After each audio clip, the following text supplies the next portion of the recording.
chega naquele lugar, ele observa aquele lugar, e a Bíblia fala que a primeira coisa, ele fala que enquanto esperava por eles em Atenas, Paulo ficou profundamente indignado. Indignação.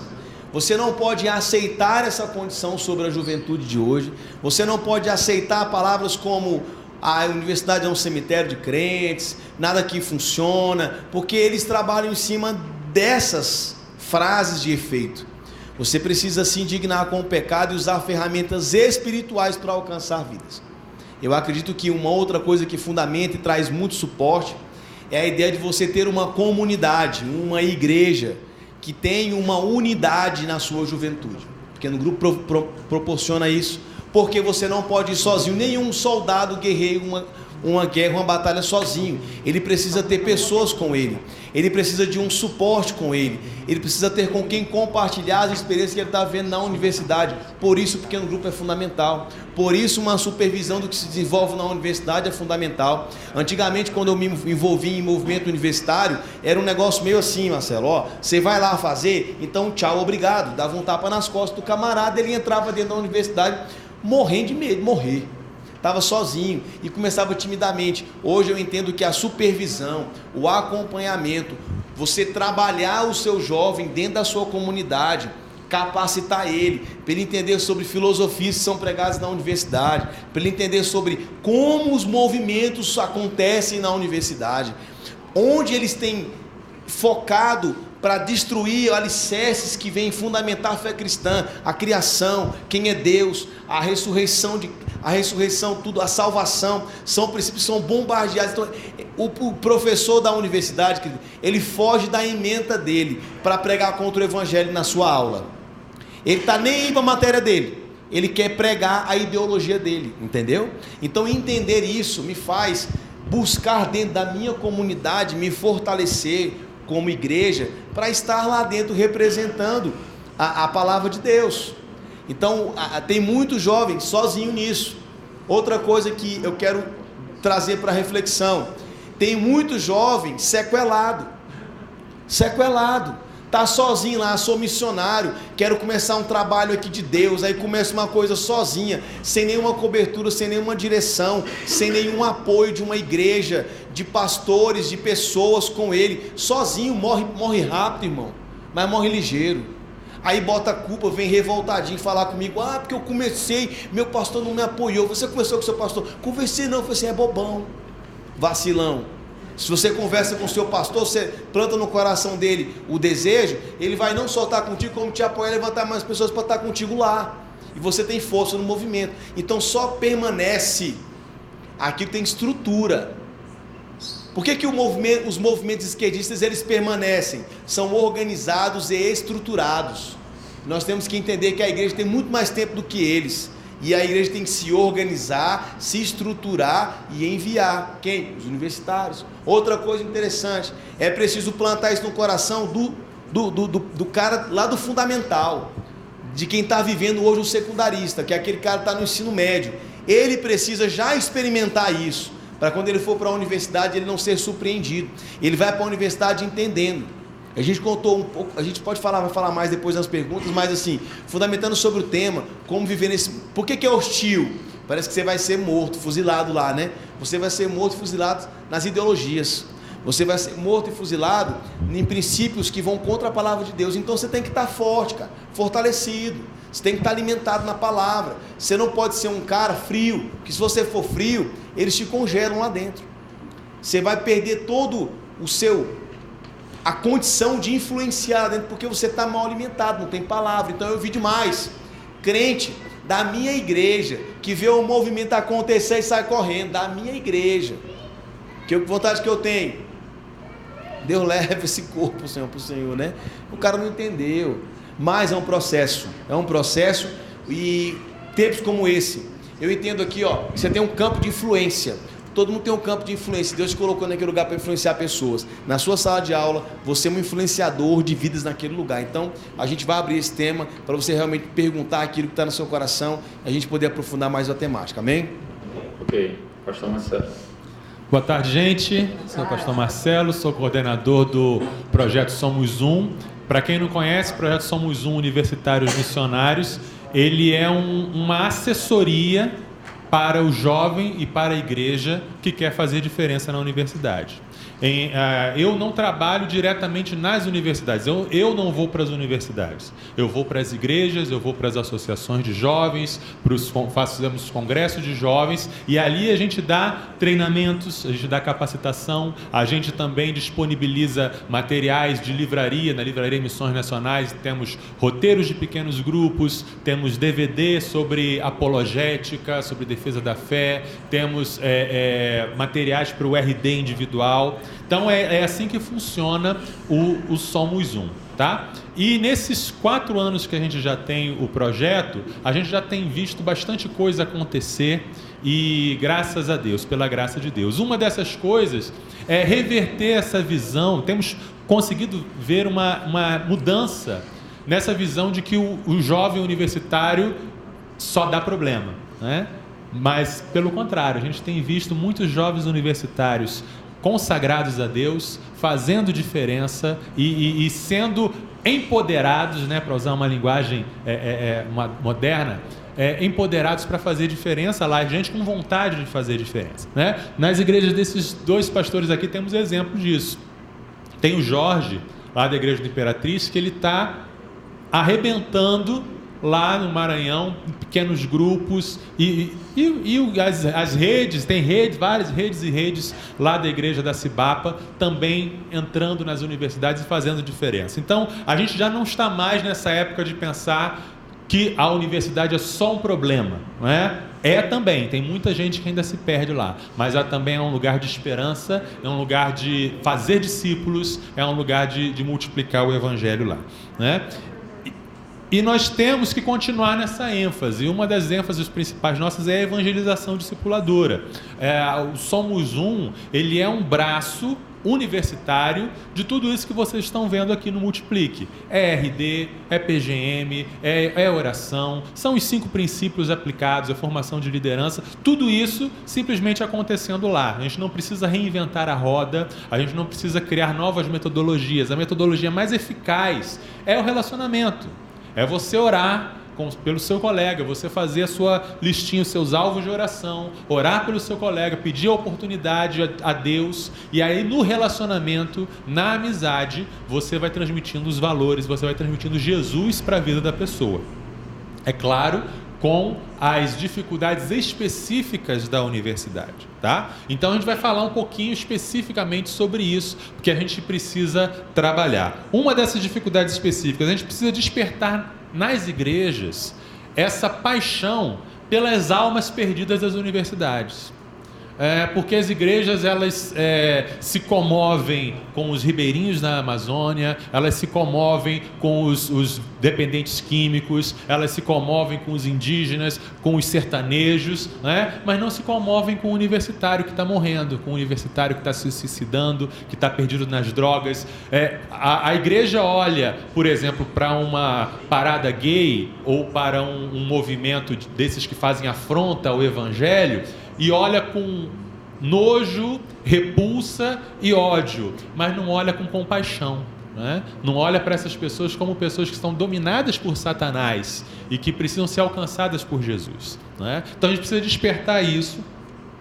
E eu trouxe um texto para a gente refletir um pouco sobre isso, em 1 Coríntios 9, né? No versículo 16, Paulo diz: "E no entanto não posso me orgulhar de anunciar as boas novas, pois sou impelido por Deus a fazê-lo. Ai de mim, se não anunciar as boas novas." Tá? Então a gente tem que ter esse fogo dentro de nós, e a igreja tem que ter essa paixão.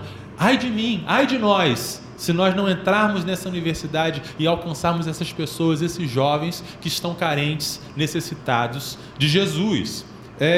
Outra coisa, a gente precisa compreender, nós todos, compreender a necessidade de uma abordagem específica.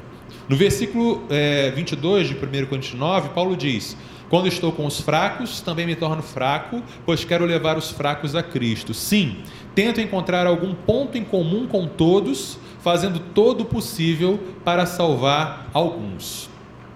A igreja, nós precisamos entender, eu sempre falo isso nas minhas falas, que o povo universitário, o povo acadêmico, o povo intelectual, é um povo não alcançado, tá? Com todas as características de um povo não alcançado. É um povo que o evangelho não está traduzido para a língua deles, tá? Não está.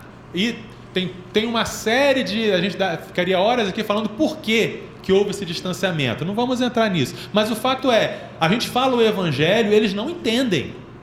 Eles entendem outra coisa. Então a gente precisa traduzir o evangelho para a língua deles. E eles são um povo não alcançado, sem o evangelho na língua deles, um povo hostil ao evangelho. Um povo que recebe missionário à flechada. Ok? Entenderam a analogia, né? É assim, porque eles não conhecem o evangelho. Então a gente tem que fazer um trabalho missiológico. Todo o trabalho que a gente aprende nos seminários, nas aulas de missões, de contextualização, de entender a linguagem, entender a cultura, para levar o evangelho para esse povo. E a gente precisa trabalhar a questão da defesa da fé, da apologética, que é algo fundamental, que está na base do nosso trabalho, mas entender essa defesa da fé não como uma construção de trincheiras, mas como uma construção de pontes. Muita gente trabalha a apologética como uma construção de trincheiras, uma construção de muros. Vamos nos defender desses hereges, vamos nos proteger aqui para não sermos contaminados pelas heresias deles. Eu vejo a defesa da fé como o contrário disso. Vamos construir pontes. Vamos entrar no mundo desses hereges, desses malucos, Vamos entender por que eles fazem o que eles fazem, por que eles pensam como eles pensam, e vamos mostrar o evangelho a eles, né? Um exemplo, a questão do feminismo, né? A gente tem hoje em dia a questão do feminismo radical, dos movimentos feministas e aí as feministas que dizem toda relação heterossexual é um estupro, todo macho é um estuprador, tudo isso. Aí a igreja normalmente tem a seguinte postura: negar completamente isso e apontar para o que a Bíblia diz sobre as diferenças entre homens e mulheres e o papel de cada um, e etc. Uma abordagem mais produtiva seria pensar o que a Bíblia diz sobre o valor da mulher, sobre a importância da mulher, sobre o que Jesus fala sobre a mulher, como Jesus trata a mulher.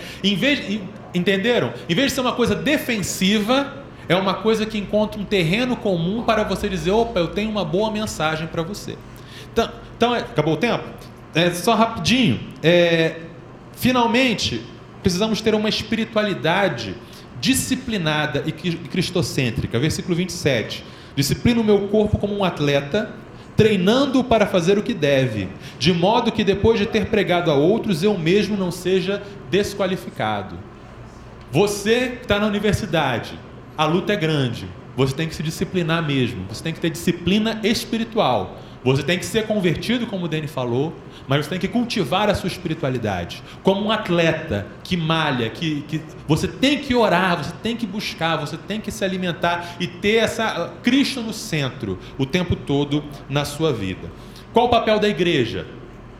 Preparar, enviar, interceder, apoiar e acolher. Eu posso falar um pouquinho mais nas perguntas sobre isso, né? Quando a igreja não cumpre esse papel, você pode começar sozinho. A gente está aqui no Somos Um para te ajudar, para te dar ferramentas para você começar sozinho. Então, mais ou menos é isso aqui que eu queria falar. Ok. Eu tenho recebido aqui muitas perguntas e eu estou juntando aqui algumas para fazer de uma vez só, para a gente ganhar tempo.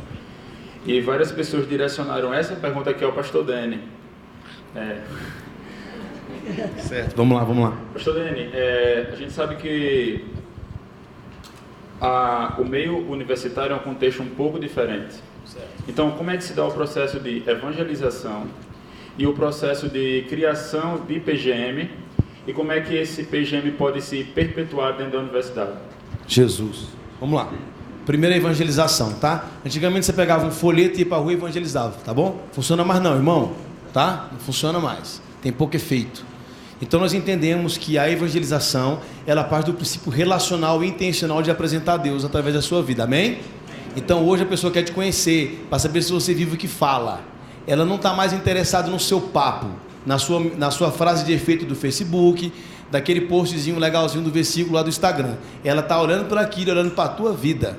Então nós entendemos isso. Quando nós entendemos isso, nós focamos agora a nossa força nos pequenos grupos convencionais que nós tínhamos, para que esses meninos entendessem que o campo de influência deles era a universidade, foi o primeiro passo.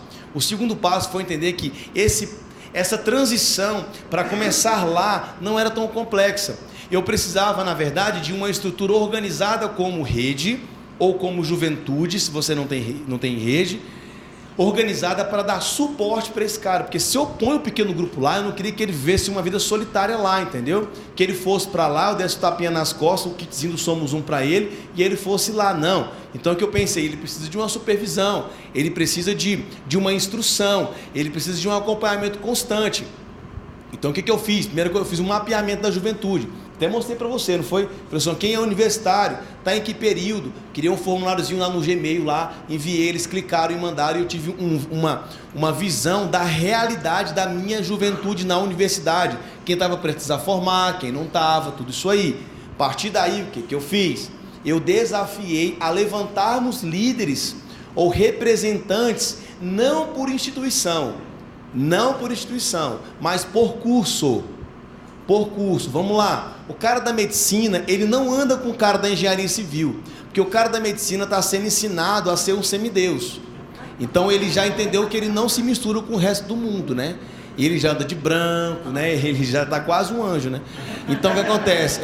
Então, e eles têm essa questão do nicho do curso, do meio, tá? Então, além do e tudo, até o horário é diferente, tá? A carga horária é diferente. Então o que é que nós fizemos? Você está em que curso? Eu sou odontologia, engenharia civil, computação, sistemas, estética, direito, administração. Então nós levantamos eles, eu trouxe para uma capacitação. Estou te falando o que eu fiz, tá? Fizemos uma capacitação com eles, que é o que eu fiz na capacitação?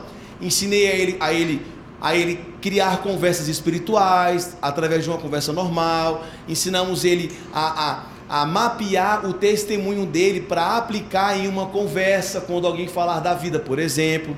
E ensinamos ele, de fato, a fazer um pós-contato com as pessoas da universidade. Sabe por quê? Porque você vê o cara na universidade, você não vê ele mais, você não quer nem saber dele. E essa é a sacada. Então ele pegava o telefone do Lucas e falava assim: Lucas, depois eu te ligo. Mas ele ligava mesmo. Começava a ter esse contato. E nós começamos as reuniões na universidade.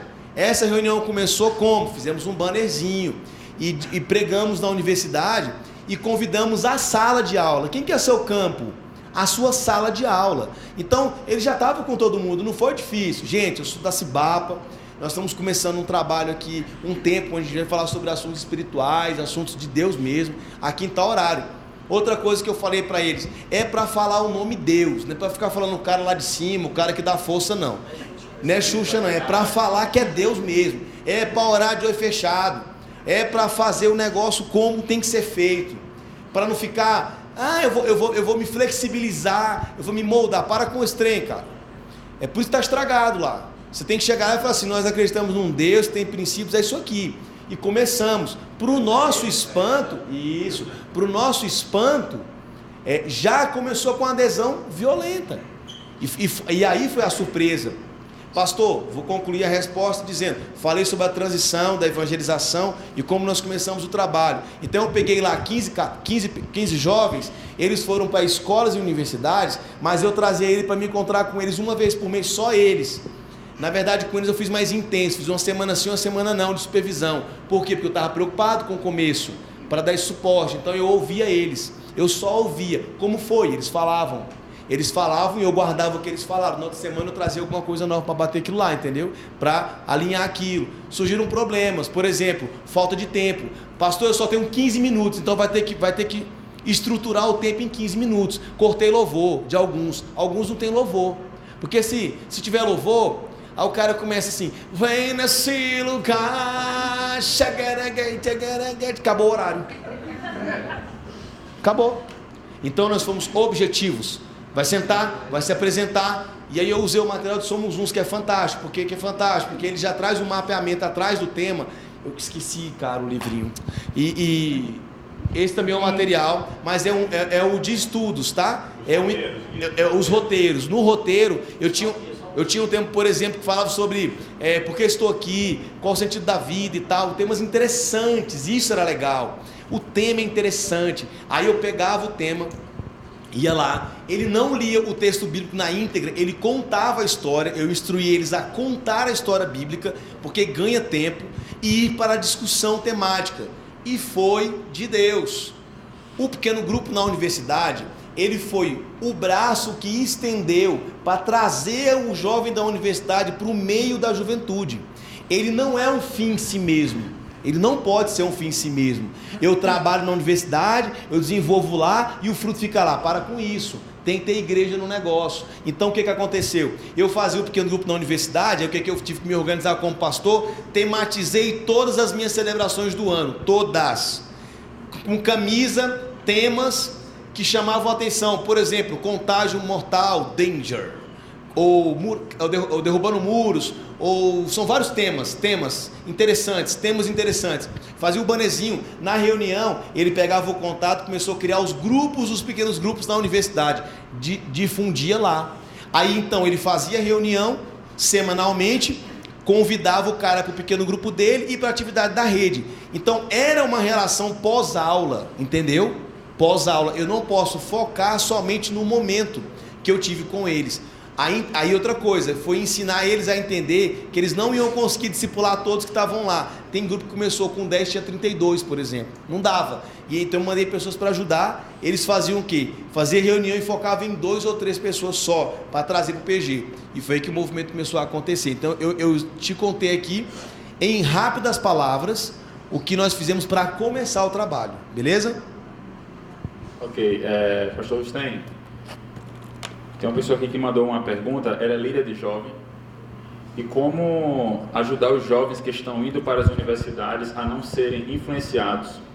E o que é que ela faz com aqueles que já foram influenciados e se afastaram do Evangelho? O quinto princípio da Igreja Multiplicadora é compaixão e graça, correto? Nós temos um trabalho lá na nossa igreja, que é o trabalho dai-lhe voz de comer. Quando os discípulos então dizem, não, dispensa essa multidão aí, porque eles não têm aqui onde comprar alimento. E Jesus então diz, dá-lhe voz de comer.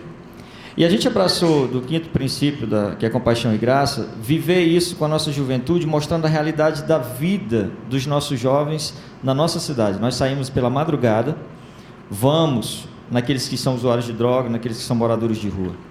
Por que eu quero falar isso? Eu tenho um filho de 13 anos. E às vezes a gente faz do mundo da criança, do jovem, uma utopia. Nós só ensinamos aquilo que é aparentemente bom.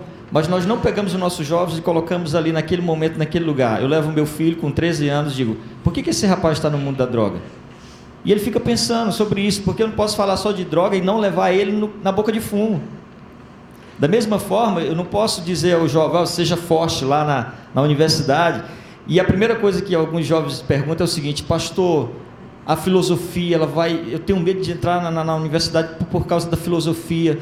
Eu tenho medo do que eles vão falar. Sabe, a filosofia não é um bicho de 7 cabeças. E se eu for perguntar para você aqui o seguinte, qual é a diferença de uma faca para o conceito de filosofia? Alguém poderia me dizer qual é a diferença? O que eles têm em comum? Absolutamente nada. Por quê? Depende de quem vai conduzir. Porque quem está com a faca na mão, ele pode usar tanto para o mal, para tirar a vida de alguém, né? Ou então pegar e cortar um alimento para te alimentar. A filosofia da mesma forma. Quantos cristãos filósofos defenderam a sua fé através da filosofia? Paulo era um filósofo. Então, e o que acontece?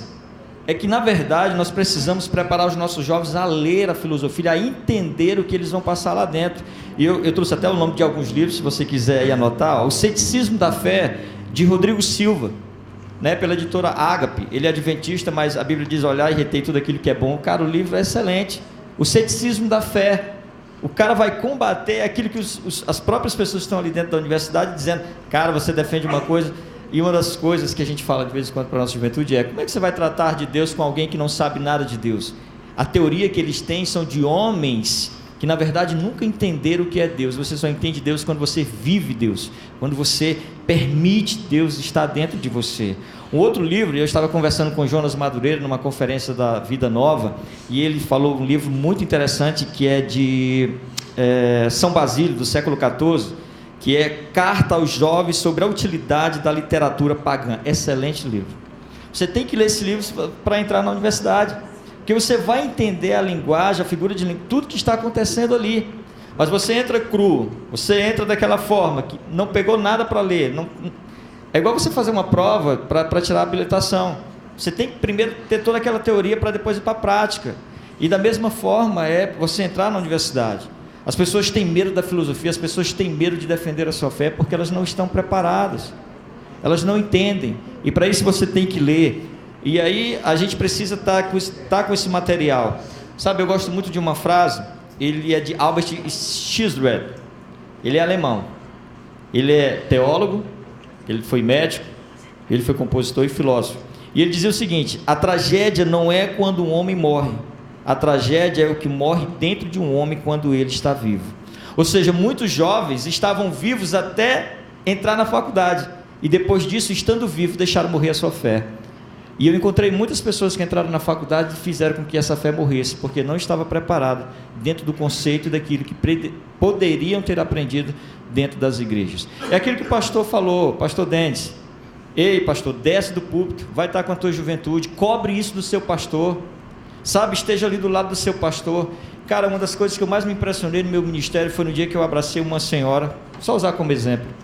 Eu estava na porta da igreja, na primeira igreja que eu pastoreei. Quando eu abracei, ela olhou com os olhos desse tamanho e disse: eu não sabia que eu podia lhe abraçar. Deus nos abençoe. Para complementar a resposta dele, é interessante porque o Rustem falou sobre a filosofia, mas deixa eu te falar uma outra coisa que é bem interessante. Ele falou sobre a palavra, o cara conhecer a Bíblia e viver Deus, amém? O que derruba o jovem na universidade? Cachaça e sexo. O cara não tem relação sexual, vai pra lá, não trata sobre sexualidade, chega lá, a menina bonitona lá em cima dele, ele não dá conta, treme nas bases. Aí no que experimentou, quer ser aceito, vai entrar no médio. Então o que acontece? Entenda que a unidade da juventude e você tratar temas com a sua juventude é extremamente essencial, cara. Você tem que falar sobre sexo com eles, tem que falar sobre as coisas que estão pipocando dentro do cara. Porque lá na universidade isso vai ser oferecido como uma bandeja para ele. Então, o meu maior trabalho em Palmas, por exemplo, Palmas eu não tenho, eu até falei para o Marcelo já, e nós não temos um Tocantins, uma linha de embate tão filosófico. O negócio é carne, é bagaceira, que derruba a galera. Então, o que eu entendi? Eu entendi que, na verdade, eu precisava ser mais íntimo da juventude, que os líderes precisavam ser mais íntimos dos homens com homens e mulheres com mulheres, para conversar, para a mulher não ser iludida na universidade, por um cara bonitão chegar com um papo furado para cima dela, ou o cara olhar para um rabo de saia e ser seduzido. E foi aí que nós conseguimos, cara, olha só, frear isso. Então os namoros passaram a ser com pessoas de dentro da igreja. Muito poucos namoram com pessoas da universidade, porque no grupo ele deu esse lugar de segurança para a juventude. Então, entenda que lidar com a carne e o desejo é um passo que consolida a força, tá bom? Força, para o cara conseguir sair de lá vivo. Só um minutinho, desculpa, porque é a réplica. Nós temos lá na nossa igreja um quadro chamado Papo Livres. E a gente foi a primeira igreja Imperatriz, foi a primeira a falar sobre homofobia. E nós fizemos um papo livre, nós colocamos um psicólogo, um advogado, nós estava respaldado, um pastor, né? E convidamos algumas pessoas. Gente, o que veio de pessoas trans para a nossa igreja naquele dia foi interessante. Sabe, a gente foi discutir isso, e um dos nossos lemas é preciso ser diferente e não ser indiferente. Eu gosto muito de uma fala do pastor Silvado, quando ele diz: nós não estamos preparados para o crescimento da igreja, não pelo fato do número de pessoas, mas a forma como nós olhamos para elas. Então a gente tratou sobre isso, homofobia, a gente falou, foi até no jornal da G1 Mirante, nós fomos destaque sobre isso. Nada que isso vai acrescentar muita coisa para a nossa vida, não. Mas é interessante falar sobre isso. A gente falou sobre homofobia. A gente falou agora sobre a questão do suicídio. Gente, eu fui em Teresina. Tem alguém em Teresina aqui? Vocês sabem que lá é a capital do suicídio. E eu estive na primeira igreja, fui para um acampamento e eu vi jovens chorando aqui no meu pé. Eu conversei tanto com jovens que têm medo da universidade, que passaram por um período difícil, que abandonaram a sua fé dentro da universidade. Foi a pergunta que fizeram, né? Complementando. E muitos abandonaram. E esse tipo de coisa, a gente tem que estar respaldado para tudo isso. Isso é interessante mesmo. A gente não fala sobre pornografia, a gente idealiza assim uma santidade, quando na verdade santidade, queridos, já diziam os pais da igreja, não é estar vestido de vestes reluzentes, mas é mergulhar todos os dias nas águas da misericórdia de Deus. Louvado seja o Senhor. Para o pastor Marcelo, você acredita que, por exemplo, enclausurar o jovem um ano antes dele ir para a faculdade vai impedir que ele tome outras veredas? De jeito nenhum. Isso não faz sentido, porque ele enclausurado, ele vai ficar protegido durante esse um ano, ele vai estar bem, né? Mas quando chegar lá... Deixa eu só corrigir. Se tivesse um local que ele tivesse estudando ali durante esse ano, de repente algumas coisas que ele vai ver lá na universidade, se isso vai ajudar ele. Eu acho que esse estudo, esse preparo, ele deve ser continuado, deve começar no ensino médio ou antes, né? Hoje em dia, já no ensino médio, você já tem muito ataque à fé, você já tem muita propagação de ateísmo, você já tem muito relativismo cultural, toda uma agenda contrária à fé. Então, já no ensino médio ou antes, já se deve trabalhar esses temas. O melhor lugar para trabalhar esses temas é na igreja, né? E aí eu faço um apelo, meu apelo é a todos os que estão envolvidos no ministério de ensino da igreja, né? Pastores, líderes de jovens, professores de escola bíblica, líderes de adolescentes. É preciso haver um movimento para dar fundamentação para o adolescente e para o jovem, né? Tem uma frase do William Lane Craig que ele fala, né? Chega de alimentar os nossos jovens com diversão e simpáticas ideias devocionais, né? O jovem não quer diversão, né? Já diziam os titãs, a gente não quer só, né? Por aí. Mas o jovem, o adolescente precisa de teologia, precisa de Bíblia, precisa de contato com filosofia, sabe? Não basta a igreja dizer ideologia de gênero, coisa do demônio. Tem que dizer, de onde vem esse negócio? De onde vem esses estudos de gênero? Por que vem isso, né? O que está movendo? O que está por trás disso? Tem que escavar, tem que aprofundar. Por isso que a gente fala que o papel da igreja é preparar. O papel da igreja é preparar, né? O que a igreja não tem o material, a gente pode fornecer o material, mas a igreja precisa assumir essa responsabilidade. Então tem que ser algo prévio, antes da universidade e durante a universidade. Tem que haver esse acompanhamento, tem que haver essa discussão, fóruns de discussão, né? Porque tem resposta para tudo, sabe? A Bíblia, a palavra de Deus é tão maravilhosa, ela tem resposta para todas essas questões. O jovem acha que não tem. O jovem às vezes chega na universidade e acredita na propaganda de que o cristão é um ignorante, de que um cristão acredita em mitos e que é reacionário e é tapado e tal. Mas se você der uma olhadinha na história da igreja, tantos líderes, tanta gente que mudou o mundo, sabe? Gente que mudou a história do mundo politicamente, ideologicamente, enraizado na palavra, enraizado na Bíblia. Então, o preparo, em vez de ser um preparo isolado, ir para algum lugar para ficar algum tempo sendo preparado, é um preparo contínuo e prévio, né? Algumas pessoas da UERJ, aqui da Universidade do Estado do Rio de Janeiro, fizeram uma pergunta que, segundo falaram aqui, semana passada houve um caso de suicídio e lá isso é recorrente. Como lidar com a questão do suicídio dentro da universidade? Para mim, bacana, olha só, nós fizemos um negócio que chamamos de upgrade, que aconteceu. A Universidade Federal do Tocantins, no ano de 2018 e 2017, o ano passado, deve ter enterrado pelo menos 7 jovens que se suicidaram na universidade.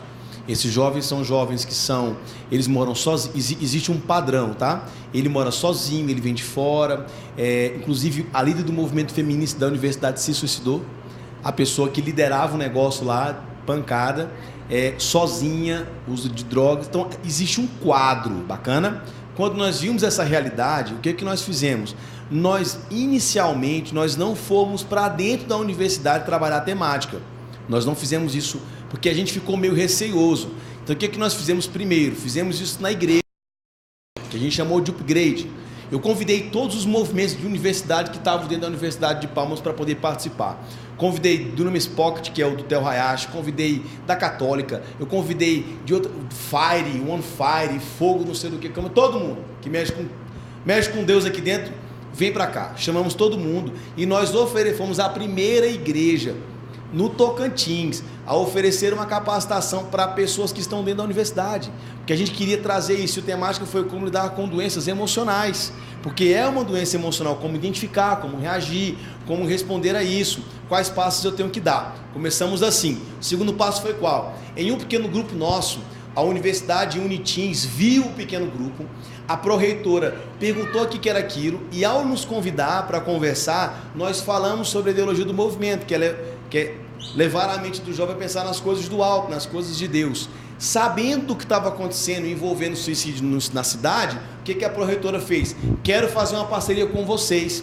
Estamos fechando uma parceria com a universidade, e agora o meu gabinete vai ser a universidade. Vou atender uma vez por semana lá. Vou atender lá, junto com tipo um trabalho com os psicólogos, sabe? Eles viram na igreja uma abertura. Então, quando você mostrar a cara, quando você aparecer lá dentro, eles estão clamando por ajuda. Clamando. A universidade está pedindo ajuda para a igreja e nós estamos lá dentro. Então, a temática suicídio, e aí nós entendemos, vamos para as universidades falar sobre isso. Mas primeiro nós chamamos psicólogos para instruir, de novo, né? Instruir o nosso povo a identificar pessoas que estejam doentes emocionalmente. Eu desafio você a fazer isso. Convido um psicólogo, ele fará com muito prazer, porque eles estão super interessados nessa causa, beleza? Aconteceu algo parecido. O pastor Fabrício, do Projeto Viver, estava contando ontem num dos painéis dele. E ele pegou o telefone, ligou para uma diretora de colégio e falou: olha, eu sou Fabrício, trabalho da Junta de Missões Nacionais, dos Batistas, eu sou pastor, e eu tenho um grupo de voluntários que gostaria de ir na escola para falar sobre prevenção ao uso de drogas, né? Em nome de Jesus. O que a diretora falou? Vocês podem vir hoje? Vocês podem vir amanhã? Né? Porque eles estão desesperados. Então, uma coisa que a gente precisa entender, o Deus que nos criou também os criou, né? Então a imagem de Deus que está em nós também está neles, e eles também têm o desejo de Deus, né? Todos esses movimentos malucos que a gente vê acontecendo por aí, no fundo são movimentos em busca de justiça, em busca de liberdade, em busca de atenção, em busca de melhorar o mundo. Eles não sabem como melhorar o mundo, né? Se a gente conseguir verbalizar e fazê-los entender que é Jesus que transforma e que melhora o mundo, e que o anseio que eles têm é de Jesus, a gente tem a abertura, né? É saber construir a ponte. Vou pegar aqui o gancho. Tem uma frase que eu gosto e ao mesmo tempo eu fico refletindo nela. Nós somos uma geração, uma juventude que tudo idealiza, porém nada realiza. E essa é uma frase muito forte. E a gente está sendo usado por Deus nesse contexto para mudar esse momento que a gente está vivendo. Sabe, algum bitolado poderia dizer, desculpa a expressão, mas alguns dos nossos colegas vão dizer: isso é ecumenismo.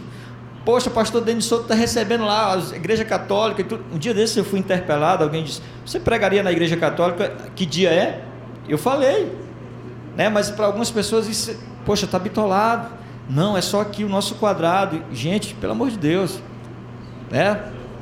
As pessoas estão morrendo. As pessoas estão morrendo com isso e a gente não está fazendo absolutamente nada que diz respeito a isso. Então a gente é uma geração que tudo idealiza, que por outro lado Deus está nos dando a oportunidade de realizar, né? E é isso que nós devemos fazer em nome de Jesus. Paulo diz em Coríntios o seguinte: não vos peço que os tire do mundo, mas estando no mundo, faça a diferença.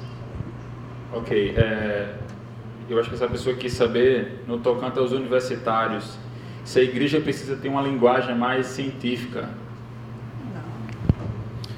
Então, também, né? Eu acho assim que a igreja tem que ser atual. Eu falei sobre contextualização hoje, né? Você pegar um princípio e contextualizar. Então isso está em tudo, cara. Essa coisa do científico também, né? Mas eu acho que mais um discurso que chame a atenção. A gente já, de alguma forma, falou um pouco sobre isso aqui, né? Então, por exemplo, a sua juventude conversou sobre o cenário político atual? Você conversou com ele sobre isso? Você pegou lá os fundamentos do candidato, né? Do partido do PT lá, pegou lá quais são os fundamentos do cara, pegou quais são os fundamentos do outro que é do exército lá, para saber o que é. Você tem que trazer, gente, a igreja tem que ser atual, mas ela tem que ter princípios, entendeu? Então você vai trazer os fundamentos da fé. Gente, uma coisa que não se descontextualiza é a Bíblia. Então você precisa abordar temas. Ele falou aqui sobre um tema fantástico, já tive ideia aqui já, porque tem que fazer. Então falar como, pastor, abordar isso, aí são formas. Por exemplo, algumas vezes eu trago temas que vão nos estudos do pequeno grupo, então tem que meter a cara, você vai ter que levantar para poder gastar tempo com o negócio. Talvez rodas de discussão, mesas, faço mesas, chamo eles para um sábado e vamos abordar aquele tema, falar sobre aquela realidade. Mas eu desafio você a falar sobre temas que estão mais ligados à cultura do seu local, da sua realidade local. Está acontecendo um conflito, o Trump mandou 90 tanques de guerra para o Brasil, será que o Trump vai invadir a Venezuela ou não? Cara, beleza, mas como está a tua comunidade local? O que é hoje na tua localidade algo que seria relevante de ser falado? O seu tiro é certo, aí você acertou, aí você vai entender, não, no meu cenário é suicídio, não, no meu cenário é ceticismo, não, no meu cenário é vício. E aí você vai conseguir suscitar uma temática que é contextualizada, é interessante para o cara que está ali morando naquele lugar, que é amigo do seu membro, que está no seu ciclo de influência, amém? A gente costuma muito falar assim, a igreja deve isso, a igreja deve aquilo, a gente esquece que todos nós aqui somos igreja, certo? Então, essa questão da linguagem científica, eu entendo da seguinte forma: os pastores e os líderes, os professores devem inculcar no jovem o princípio que o Dani falou, ou seja, a base, a teologia, eu entendi, né? Entendi. E aí, você que é da área de ciência, você que está fazendo uma faculdade, você vai traduzir esse princípio na linguagem científica. Você que vai fazer essa tradução, você que vai fazer essa linguagem, né? E você vai transmitir. Então, existem muitos movimentos bem interessantes.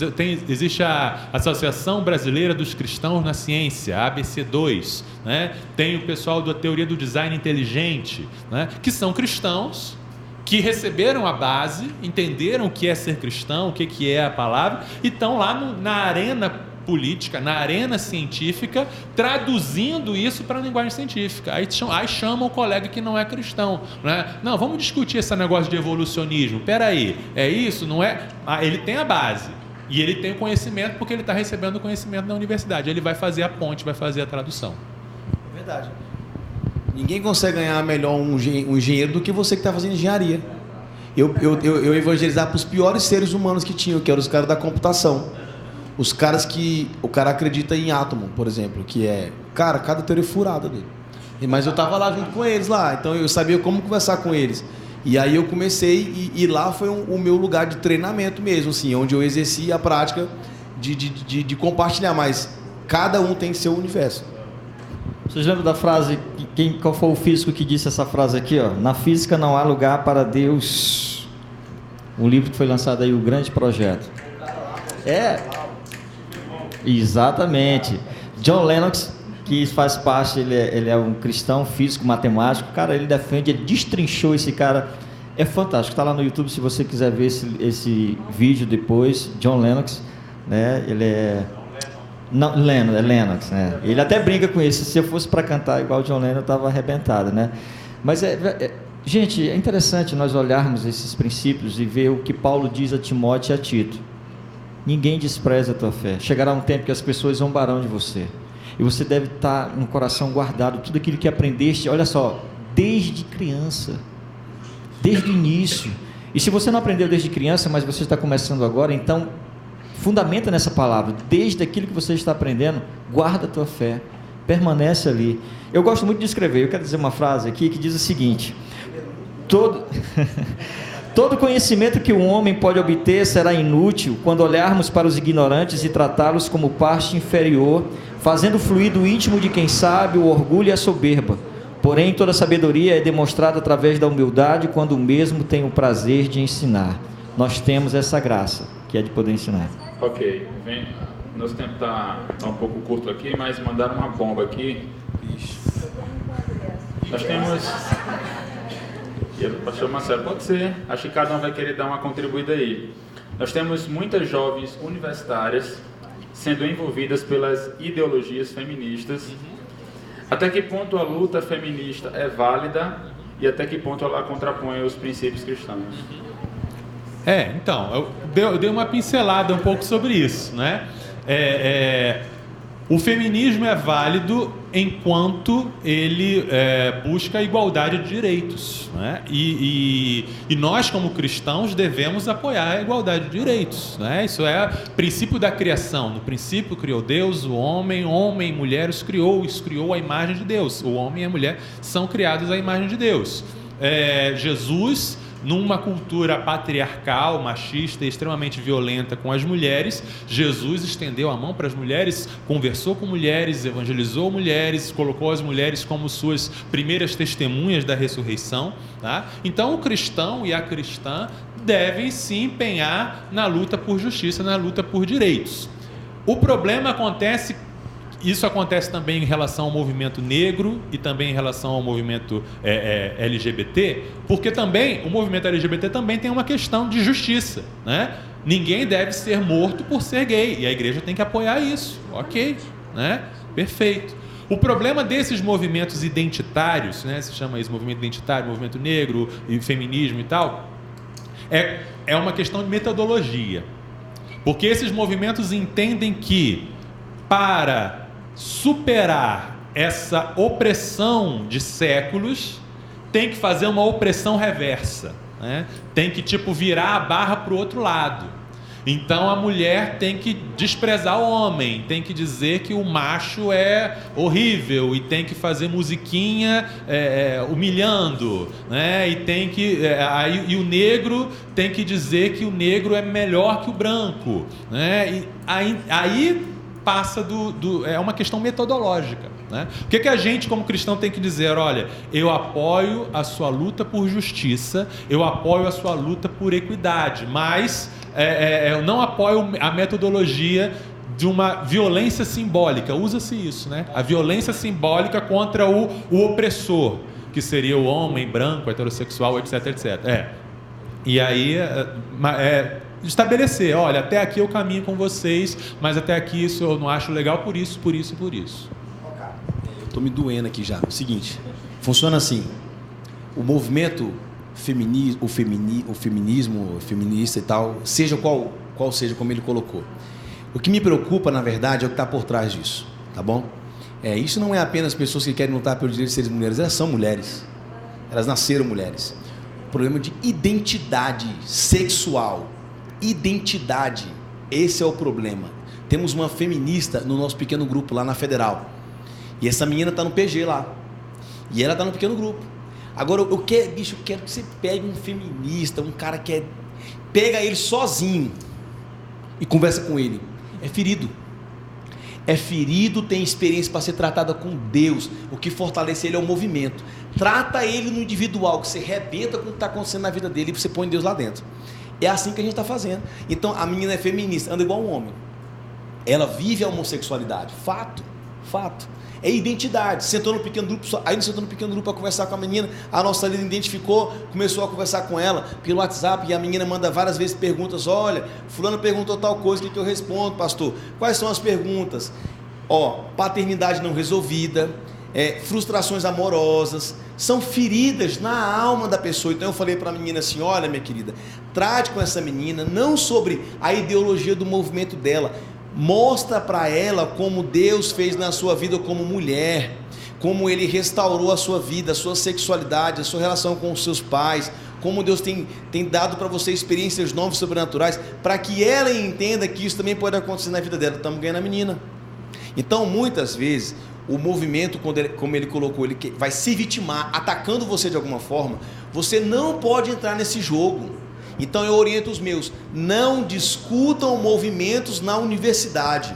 O professor quis discutir, a menina, Mas pastor, toda vez o professor vai lá e fala um monte de coisa de Deus, eu quero me pronunciar. Então faça o seguinte: quando a aula terminar, chame o seu professor em particular e converse com ele, porque se você se levantar durante a sala, ele vai ganhar adeptos, você vai ser dizimada lá.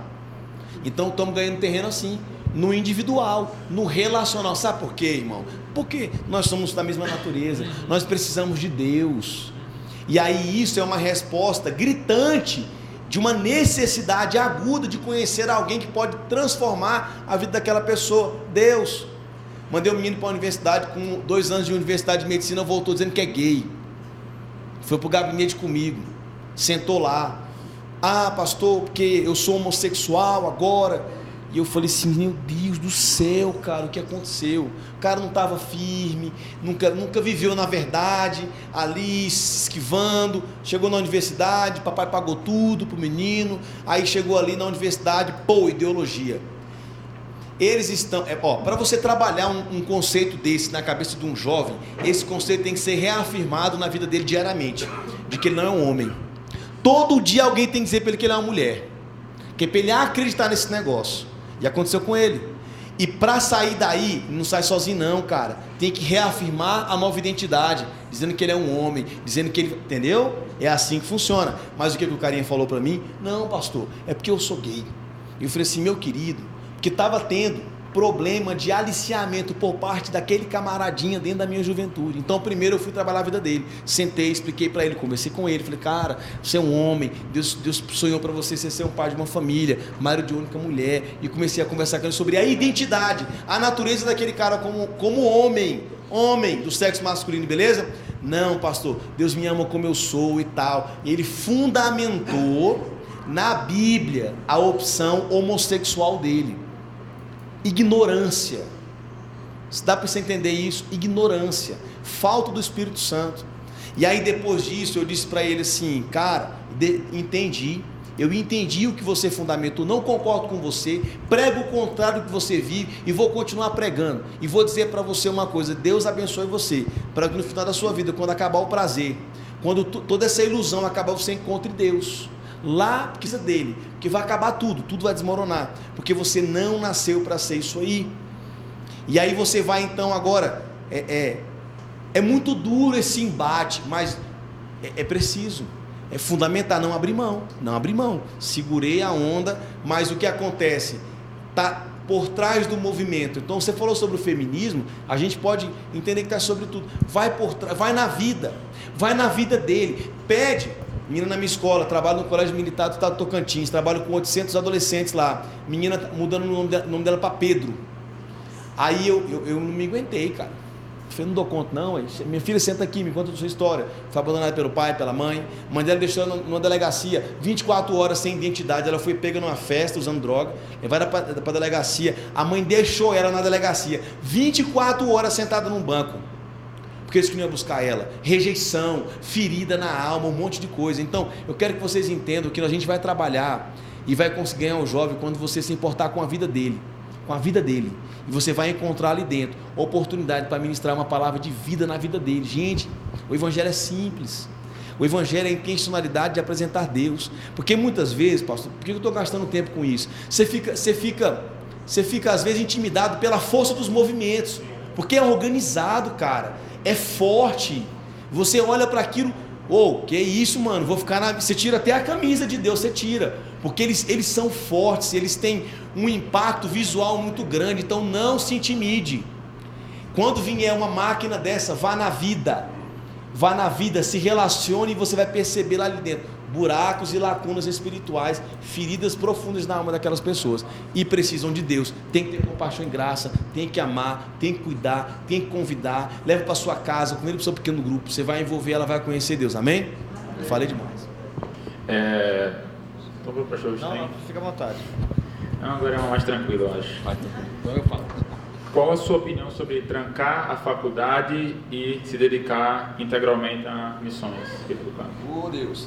Eu acho que é mais fácil. Era fácil. Eu acho que é mais fácil. Como é que é? Repete aí o final aí. Qual a sua opinião da pessoa trancar a faculdade e se dedicar somente a missões e para o campo?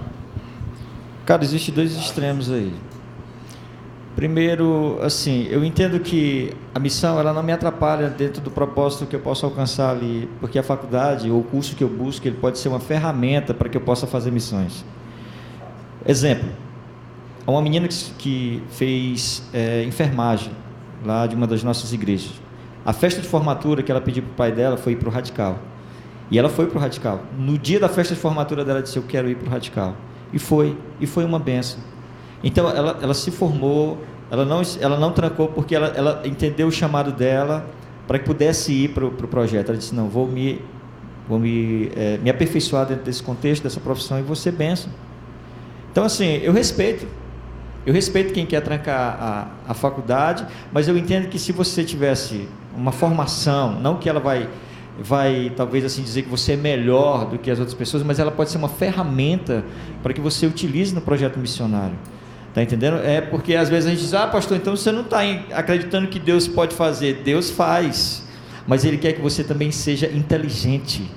Deus quer que você use a razão, sabe? Porque muitas das coisas aconteceram agindo sem pensar. Ah, porque Deus agora está me chamando, eu vou trancar minha faculdade, não vou fazer mais medicina. Você vai para um lugar que está precisando de pessoas que estão doentes. Aí, Jesus, e agora? Já era. Manda médico. Bobão, tu era o médico e tu trancou a faculdade, entendeu? Então é isso. Você precisa pensar, raciocínio lógico, cara. Porque você dá exatamente isso. E aí, então, tudo na vida é uma etapa, cara. Ninguém planta uma árvore e no outro dia vai dizer: cresce, dá sombra, fruto. Não, tudo é uma questão de tempo. Então eu acho o seguinte: se você tem um chamado missionário, né, você precisa entender, Deus te colocou ali na faculdade, te deu essa oportunidade de passar essa inteligência toda, termine seu curso e faça missões lá dentro também. Por exemplo, nós temos um grupo chamado Somos Um, né? Não sei de onde veio esse negócio, Somos Um, lá na nossa faculdade, na nossa igreja, que é de receber as pessoas que estão vindo de fora. A maioria das pessoas que passam na universidade são de outras cidades, de outros estados, e elas se sentem sozinhas, e ali a gente abraça, dizendo: olha, não desista do seu curso, você está aqui, nós te amamos, nós queremos que você cresça na fé. As pessoas estão só, elas precisam ser amadas, né, desse contexto. A gente precisa entender direitinho o que é chamado, né? Essa questão do chamado, o que é o chamado, a vocação, né? Durante muito tempo as igrejas acharam que chamado era só aquele que largava tudo e ia para o campo missionário, né? Então, você é um chamado, você é um vocacionado, você fazia faculdade, largou, você entrou na faculdade, largou tudo, saiu de onde estava para estar. De alguns anos para trás, a igreja recuperou o sentido bíblico de que todos nós temos um chamado, todos nós temos uma vocação, né? Oi? É o sacerdócio, né, de todos os salvos, né? Então, você faz psicologia, você tem um chamado para exercer a psicologia. Você é um engenheiro, o engenheiro tem um chamado para exercer a engenharia, né? O botânico tem um chamado para servir a Deus sendo botânico. E quando eu falo chamado, não é só você evangelizar enquanto está trabalhando ou estudando, mas o padeiro, quando faz o pão, ele está fazendo pão para Deus, se ele é cristão. Tá? Então isso é o sentido de chamado. Então a igreja recuperou esse sentido de chamado. Porém, a gente não pode também esquecer que existe também um chamado específico. Existe a vocação específica. Deus chega para o padeiro, Deus chega para o cientista, ou Deus chega para o músico ou para o médico e diz: você eu quero separar para ir para o campo. Então existe. A questão é você com Deus ouvir, pedir que Deus fale, ouvir as pessoas ao seu redor, porque Deus fala também através da igreja, através das circunstâncias, para você discernir qual é o chamado de Deus específico para a sua vida. É terminar o curso, enquanto você faz o curso, você evangelizar, é você ser um profissional, e enquanto é um profissional, da melhor forma você evangelizar, ou é largar tudo e evangelizar? Pode ser, Deus é que vai dizer. Ok. Eu quero agradecer a todo mundo que ficou até o final. Gente, vocês são os guerreiros de verdade. Os que saíram porque estão com fome. Estão com fome, a gente entende. Eu queria chamar a Letícia Buriti aqui, estudante lá da UERJ, letras, português, para entregar aqui uma lembrancinha em nome de Missões Nacionais para cada um dos nossos amigos. Uma salva de palmas, pessoal, por favor, para eles, foi muito edificante. E vamos ficar em pé para a gente orar, para a gente encerrar esse momento. Acho que deu para esclarecer algumas coisas. Surgiram outras perguntas que eu acho que no meio do caminho foram respondidas. Eu queria... Tranquilo. Vamos conversar, vamos tomar café, vamos usar o máximo possível esse tempo aí, tá? Amém. Quem quer orar? Pra gente encerrar.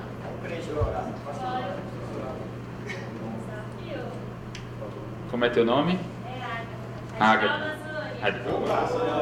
Ágata vai fazer a oração então pra gente. Oremos.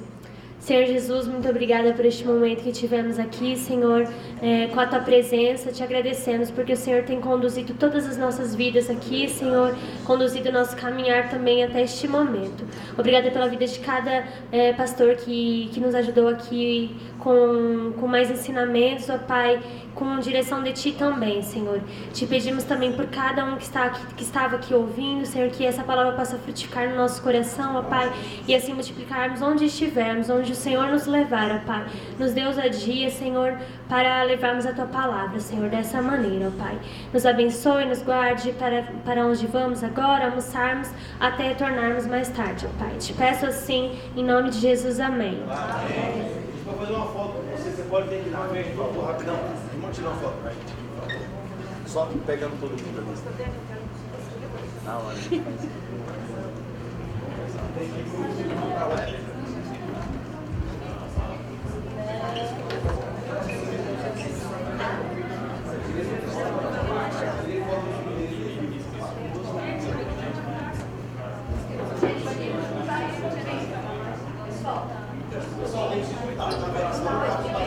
Pra sair todo mundo, hein?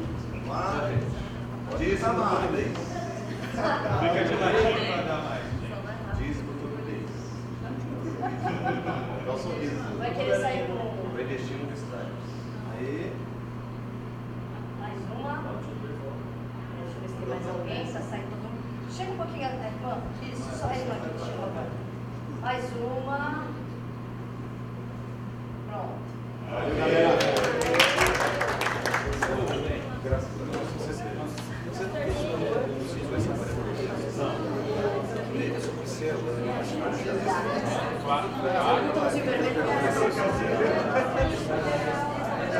Tem um botãozinho vermelho aqui, ó.